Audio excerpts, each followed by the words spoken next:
guys, ito tayo ngayon ng San Mateo.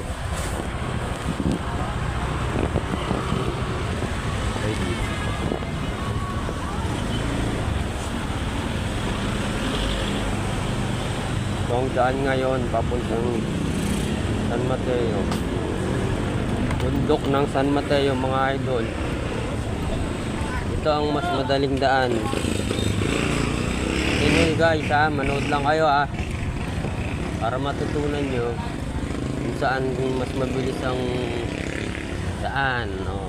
Shortcut pa lang to, shortcut.